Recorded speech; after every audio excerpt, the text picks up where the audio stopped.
¿Cómo les va? Buen comienzo de semana. Tal como fue anunciado, recibimos al ministro de Economía, el contador Daniel Astori. Gracias por venir, ministro. Buen día, gracias por la invitación. Estamos a una semana de los anuncios vinculados a la rendición de cuentas, a las modificaciones tributarias y obviamente hay mucho para conversar. Pero antes quiero preguntarle, ¿cuándo fue el momento en el que usted, Danilo Astori, como ministro, visualizó que esto era inexorable? Que había que hacer medidas para condicionar la situación que se venía dando desde el punto de vista del déficit fiscal en el Uruguay. Bueno, ya en los últimos meses del año pasado, en los primeros de este año, fuimos junto a nuestro equipo acumulando antecedentes acerca de la necesidad de hacer una adecuación fiscal, porque llegamos a la conclusión que de no hacerlo, el país de cualquier manera, dadas las perspectivas de futuro, nacionales e internacionales, lo tendría que hacer en el futuro. Y por lo general, en estos casos, cuando se deja pasar el momento oportuno, terminamos haciendo, digamos, una adecuación que tiene efectos negativos más profundos. Porque por lo general cuando se acumulan efectos como los que se han acumulado en Uruguay, el no intervenir para frenar un proceso como el que nosotros estamos intentando frenar, genera o puede generar una especie de círculo vicioso, espiral negativa que va agravando los impactos, las consecuencias, y eso es lo que se intenta cortar con esta propuesta, que estamos seguros va a ayudar al país a consolidar sus cuentas públicas, a resolver un problema macroeconómico importante como es el desequilibrio fiscal, a ayudar a combatir la inflación y a generar las condiciones, junto a otras medidas de política económica, que no están contenidas en el proyecto de ley de rendición de cuentas, que nos permitan retomar lo antes posible los niveles de crecimiento que hemos tenido hasta hace poco tiempo. Veo que mucho se habla acerca del momento, de cuándo era el momento adecuado. Se dice muchas veces, en particular por parte de la oposición, que esto era algo que se podía prever, que se debió realizar antes, el ajuste, que eventualmente incidió bastante en la campaña electoral. ¿Qué dice usted ante estos cuestionamientos que hablan de que este escenario se veía venir? Bueno, yo no estoy de acuerdo con que se veía venir el escenario que tenemos hoy, que es el que motiva las medidas de adecuación fiscal a las que nos estamos refiriendo. No estoy de acuerdo porque las condiciones del primer semestre del año pasado, 2015, y ni que hablar las condiciones del segundo semestre de 2014 son o eran profundamente diferentes a las actuales. Nosotros en los finales de 2014 estábamos celebrando nuestro triunfo electoral con mayoría parlamentaria. En Brasil, Dilma Rousseff estaba celebrando su reelección. La previsión de crecimiento en Brasil, era de 2 puntos del producto. Y fíjense hoy lo que tenemos en Brasil, que es una profunda crisis económica, con una caída de 2 años consecutivos de 4% en cada uno, lo cual hace que la caída acumulada sea de más de 9%, una crisis política profunda, todo eso en prácticamente un año. Pongo el ejemplo de Brasil, podría poner el de Venezuela.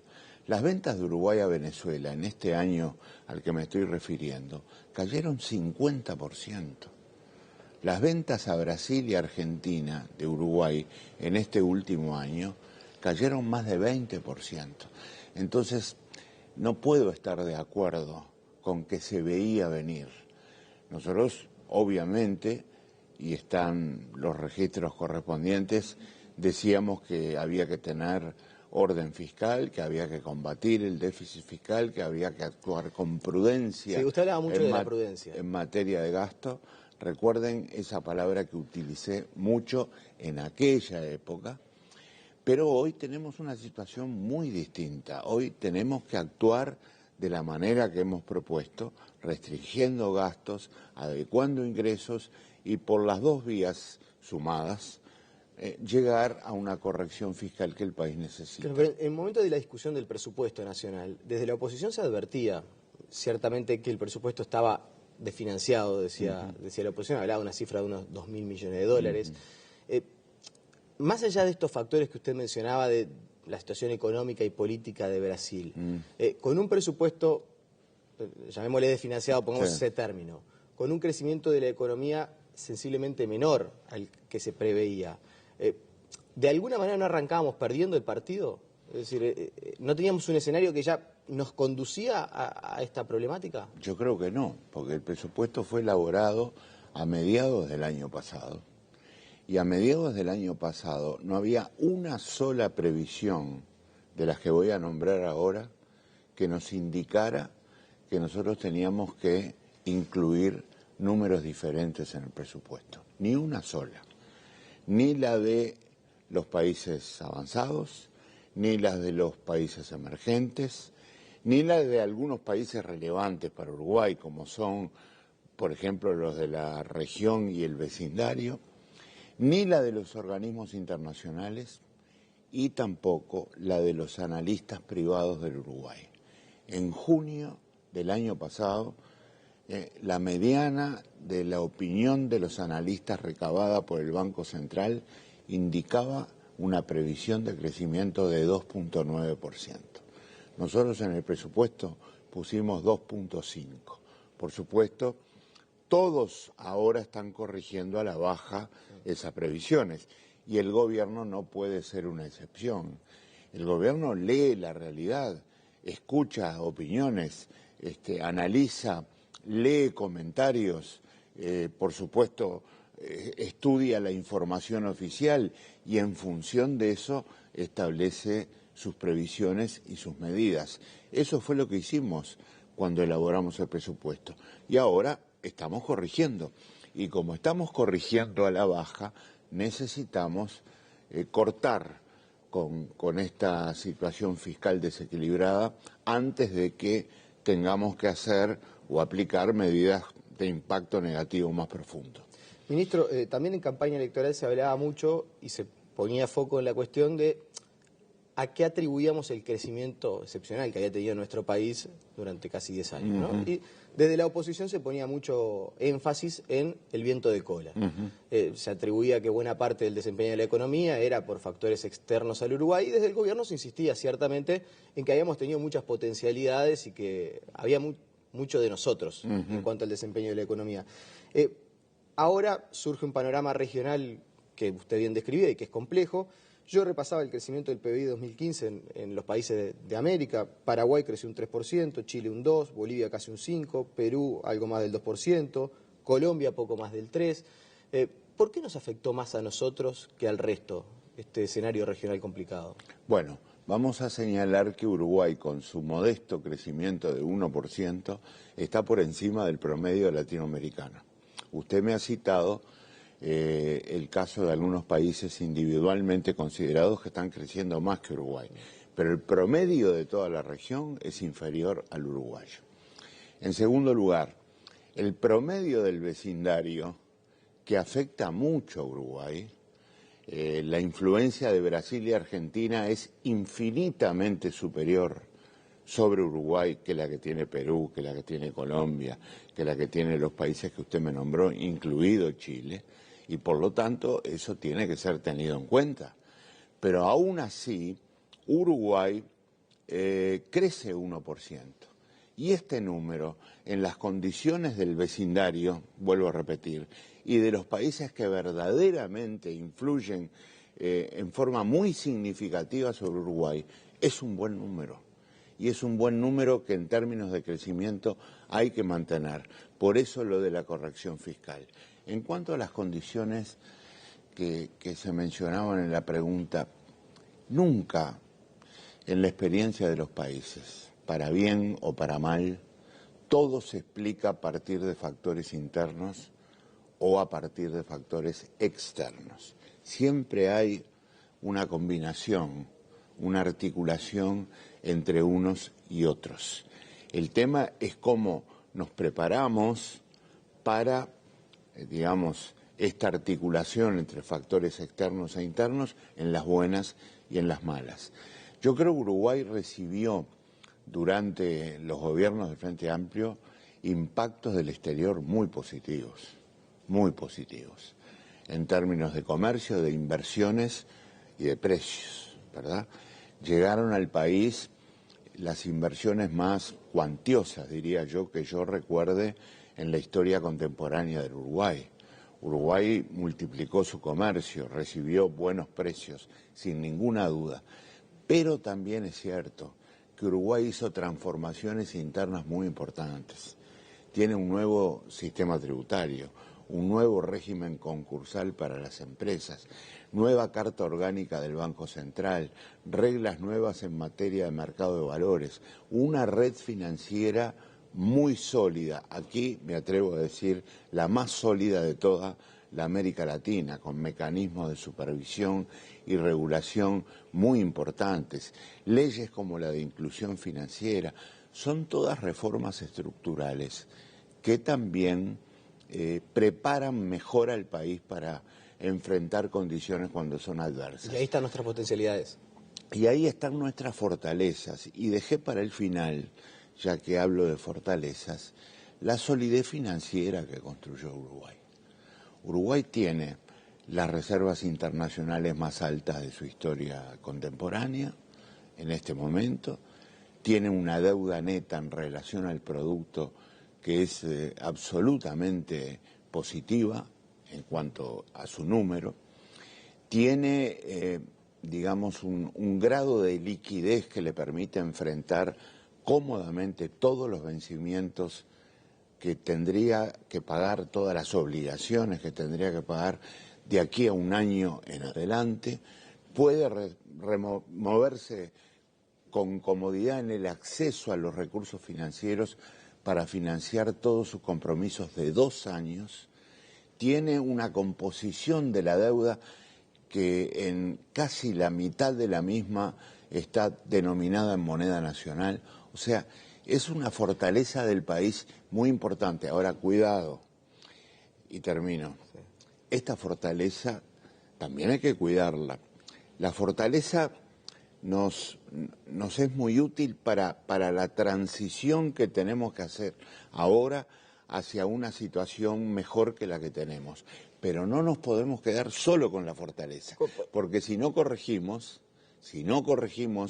desde el punto de vista fiscal, las fortalezas se diluyen. Claro, porque lo que está diciendo la gente del otro lado es: está divino, ministro, todo lo que me está diciendo. Qué bueno que tengamos reservas, qué bueno que tengamos todas esas fortalezas, que nos endeudemos y paguemos menos que todo el resto de la región.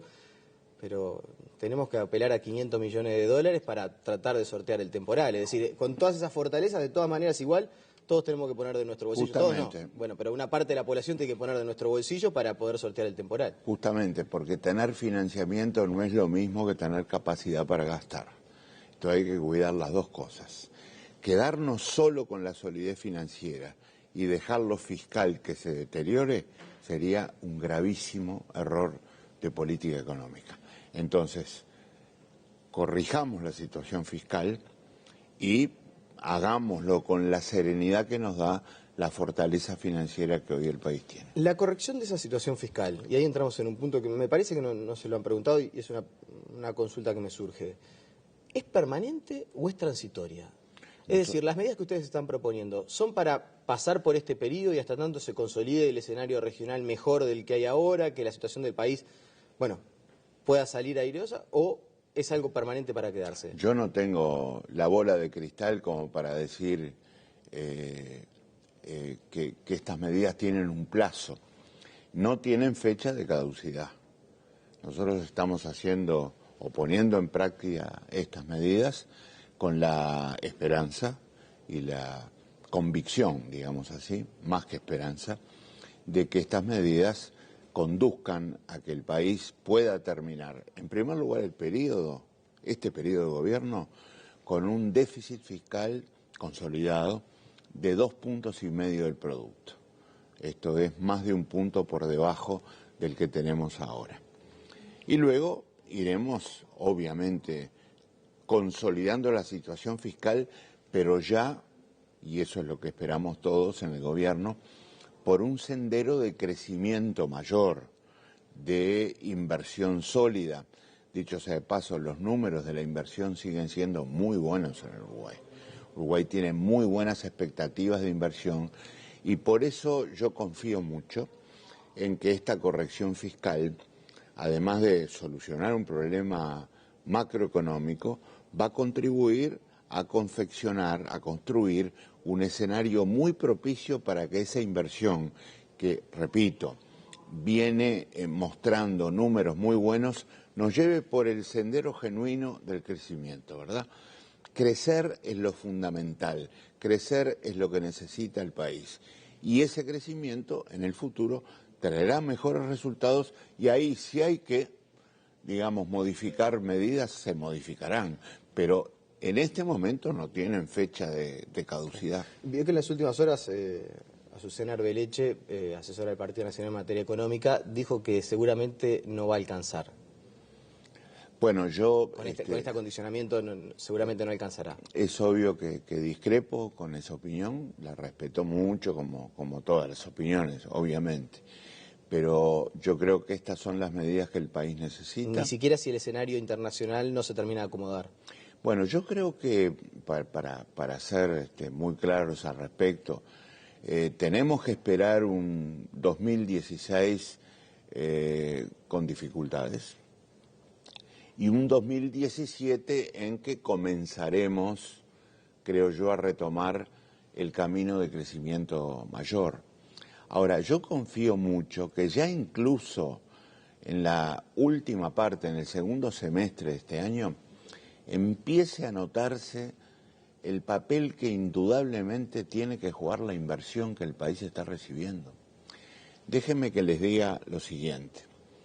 En los 4 primeros meses de este año, 2016, respecto a los 4 primeros meses del año pasado, 2015, el volumen de inversiones que se presentaron para recibir los estímulos fiscales para la misma creció un 20%.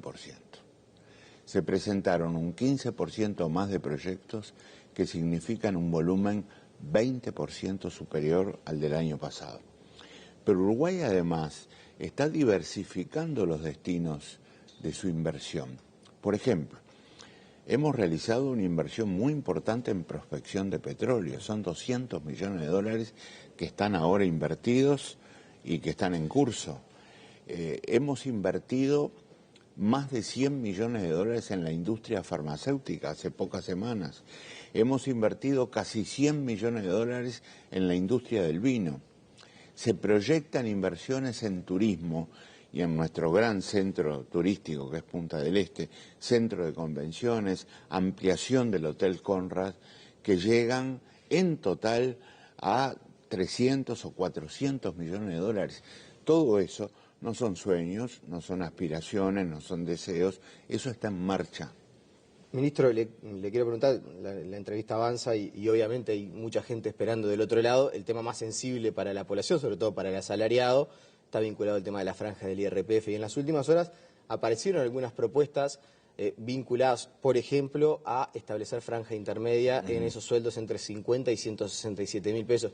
Que le hago 2 preguntas en una. ¿Es posible analizar un cambio de esas características, establecer una franja intermedia en los salarios? ¿Y por qué es tan grande esa franja? ¿Por qué hay tanta diferencia? Porque uno se pone a pensar y no es lo mismo para una persona que tiene 3, 4 hijos, 2 hijos, cobrar 80 mil pesos que cobrar 140 mil pesos. Hay una diferencia bastante grande, ni que hablar si alguien es soltero, si tiene su casa. Entonces, en ese sentido, ¿por qué es tan grande la franja y cuál sería la dificultad de establecer una franja intermedia? Bueno, esta propuesta tiene toda una arquitectura, ¿verdad? Y lamentablemente estos temas no se pueden analizar así aisladamente, y mucho menos tomando una franja del impuesto a la renta de las personas físicas. Y yo porque se ha hecho el foco especialmente en ese... Sí, en ese se ha hecho el foco, nosotros lo hemos escuchado, hemos recibido las inquietudes, hemos contestado preguntas, pero déjenme decirles de vuelta que esto tiene una arquitectura muy compleja. Aquí partimos de un objetivo muy moderado, que es una corrección de 1 punto del producto. Absolutamente llevadero. Nosotros no podemos calificar esto de propuesta, digamos, significativamente importante en volumen. Es 1 punto del producto, algo menos de 500 millones de dólares. Segundo, hay 2 caminos. El incremento de los ingresos y el descenso del gasto público. No hay otra posibilidad. El descenso del gasto público está muy acotado en Uruguay, porque hay un gran porcentaje, un elevado porcentaje de gasto que ya está predeterminado. Por ejemplo, el ingreso de nuevos colectivos al FONASA, colectivos relativamente caros, porque son los adultos mayores de edad más avanzada, los cónyuges, son ejemplos de gastos que el país ya decidió hacer y no se pueden cortar, por supuesto. El gobierno central solo representa el 22% del gasto público total, y de ese 22% que representa el gobierno central, más de la mitad son retribuciones personales. No quiero cansarlos con cifras, pero estoy tratando de demostrar por qué no se puede avanzar más en materia de gasto. De todas maneras, estamos proponiendo un descenso de funcionarios, estamos proponiendo... ¿Se difieren gastos para más adelante? Por 1 año, y solamente un equivalente a 2.900 millones de pesos del total de 24 o 25 mil millones que están previstos en el presupuesto. O sea, una pequeña parte. Solamente proponemos diferir algo más de 10%. El 90% no tiene ni recorte ni diferimiento. De todas maneras, les decía, estamos proponiendo disminuir el número de funcionarios, cortar el rubro 0, que es el rubro donde se contabilizan las retribuciones personales en el presupuesto, en un 5% para aquellos que aún no lo han gastado, y así sucesivamente. Y luego viene el terreno de los ingresos. Ahí tenemos que hacer muchos equilibrios. Tenemos que hacer el equilibrio entre los recursos que el país necesita con la justicia tributaria, esto es, distribuir la carga según la capacidad contributiva de la población, pero al mismo tiempo equilibrándolo con la capacidad de recaudación. Tenemos que articular esta propuesta con una propuesta que va en sentido contrario, que es la reducción del impuesto al valor agregado. Para nosotros esto es muy importante desde el punto de vista de la equidad tributaria, porque la rebaja de 2 puntos del impuesto al valor agregado, que se agregan a los 2 puntos que ya están en vigencia, es una medida de signo progresista indiscutible, mucho más justa que, digamos, cualquier otra que se pueda pensar en términos de carga indirecta en el país. Permítame que haga unos puntos suspensivos. Sí. ¿Está haciendo especial hincapié en eso porque considera que mismo desde la interna del Frente Amplio no se le ha dado el valor que tiene? Usted marca el signo progresista, y es verdad, alguien que no tiene trabajo paga IVA cada vez que va a comprar. Entonces, ¿existe algo de eso bueno, se está poniendo demasiado énfasis en el IRPF, cree usted, y no tanto en el IVA? Lo estoy haciendo por 2 razones. Primero, para explicar que esta es una arquitectura compleja, complicada, que hay que tener en cuenta todo. Segundo, porque la rebaja del IVA es tan o más progresista que gravar más a los que tienen más con el impuesto a la renta. Porque la rebaja del IVA, en términos de lo que gana la gente, en proporción a lo que gana la gente, beneficia mucho más a los que ganan menos, sin ninguna duda. ¿Me explico? Entonces, estamos tratando nosotros de conciliar la propuesta de un aumento de las alícuotas de algunas franjas del impuesto a la renta con una rebaja importante del impuesto al valor agregado. Luego, hay que hacer otro equilibrio importantísimo.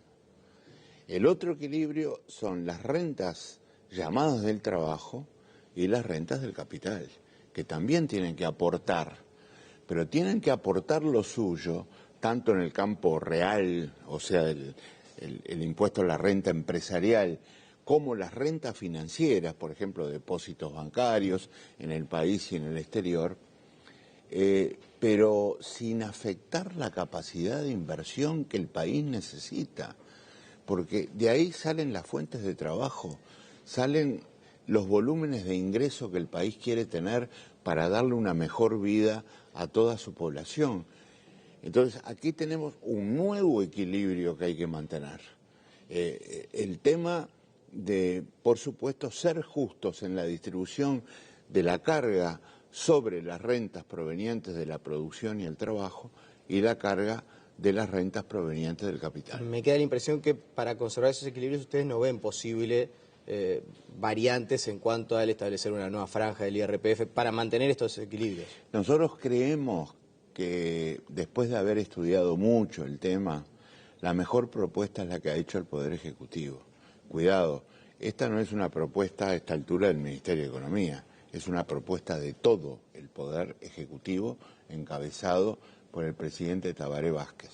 De todas maneras, yo valoro mucho las reuniones que hemos venido realizando con todos los sectores, nos han hecho preguntas, hemos contestado las preguntas, esperemos que hayamos satisfecho la necesidad de tener mayor información de todos. Nos han hecho propuestas, ¿verdad? Las hemos recibido, no las hemos procesado todavía, porque, vuelvo a repetir, y me perdonarán la reiteración, es compleja la arquitectura de una propuesta de este tipo. Hay que calcular impactos, en algunos casos positivos, en algunos casos negativos, pero sobre todo, insisto, hay que equilibrar los impactos, ¿verdad? Una propuesta de este tipo tiene que ser una propuesta equilibrada por sus objetivos. Si persigue una corrección fiscal, lo tiene que lograr. Si tiene poco margen en el gasto, tiene que ir a los ingresos. Y en los ingresos tiene que tener mucho cuidado en equilibrar equidad, estímulo a la inversión, distribución de la carga en la población y al mismo tiempo preparar el camino para que la gran variable contracíclica de la economía uruguaya sea la inversión. Me quedan 2 minutos. Pero ¿por qué alteraría el equilibrio eventualmente introducir una franja entre 50 y 167.000? Porque tiene impacto recaudatorio muy importante. Es un tema de recaudación. Es un tema de recaudación que no es poca cosa. Sí, no, es lo más importante. No, no es lo más importante. No es lo más importante. Si es una propuesta para recaudar 500 millones de dólares global. Pero no es lo más importante, porque tan importante como eso es cómo distribuimos, ¿verdad?, los orígenes de donde van a provenir esos 500 millones de dólares. Entonces, recordemos cómo se liquida el impuesto a la renta. El impuesto a la renta, a diferencia de un impuesto muy duro que tuvo el país en el pasado, que fue el impuesto a los sueldos, no es progresivo, es progresional. En el impuesto a los sueldos del pasado, uno caía en la franja X y todo el ingreso pagaba la tasa de la franja X. Acá no es así. Acá se va distribuyendo la remuneración o la renta de cada persona según la franja, y según la franja a la que corresponda se va pasando de una tasa a otra. O sea, cuando uno afecta una franja, está afectando todo el impuesto. Las últimas dos. Otra cosa que se discutió mucho en campaña y se puso mucho foco en la discusión, en particular del presupuesto nacional, y es la promesa de tender a llegar al 6% del PBI para la educación. Uh-huh. En este escenario, ustedes habían advertido incluso al hacer un presupuesto por 2 años que había que tomar ciertos recaudos, que la situación podía no ser tan venturosa. Entonces, ¿esto echa por tierra la posibilidad de llegar al 6% de la educación del PBI para la educación? 2 comentarios, uno general y uno específico. El general, estamos haciendo todo esto para asegurar el cumplimiento del programa del Frente Amplio. y no solo en esta materia, sino en todas las prioridades sociales, de las cuales la educación es una de ellas. Segundo comentario específico, vamos a seguir tendiendo, como dice el programa del Frente Amplio, a lograr el 6% del producto para la educación. Pero para ello tenemos que crecer, y para crecer tenemos que hacer lo que ahora estamos proponiendo. Con los números que ustedes presentaron de crecimiento, ¿se podría llegar a tender al 6%? Si no se llega estrictamente a arrimarse al máximo. Es que necesitamos retomar condiciones de crecimiento que el país en este momento no tiene como en el pasado. Y para retomar condiciones de crecimiento hay que corregir los desequilibrios macroeconómicos lo antes posible. Con un país en crecimiento, sin duda que podemos tender, como dice el programa del Frente Amplio, a llegar al 6% para la educación. La última, ministro, ¿esto funciona como la cuenta de un almacenero, de una familia? Si no se hubieran gastado casi más de 600 millones de dólares en capitalizar ANCAP, ¿era necesario hacer este ajuste? Bueno, la capitalización de ANCAP no tiene impacto fiscal. O sea que eso que se dice muchas veces, gastamos casi 800 millones de dólares. No tiene impacto fiscal, déjeme que le explique cómo se hizo. El Ministerio de Economía era acreedor de ANCAP por una cifra similar a la mencionada. La capitalización de ANCAP se realizó condonando esa deuda. Por lo tanto, para el Ministerio de Economía es un egreso, entre comillas, contable, porque no hubo movimiento de plata, y para ANCAP un ingreso. Por lo tanto, el resultado es cero desde el punto de vista fiscal. Ministro de Economía, Daniel, ustedes quedaron muchos temas para conversar, pero bueno, el tiempo se va rápido, sobre todo en estas circunstancias. Fundamento para volver. Exactamente, bueno. La invitación está hecha. La pausa y seguimos con más noticias.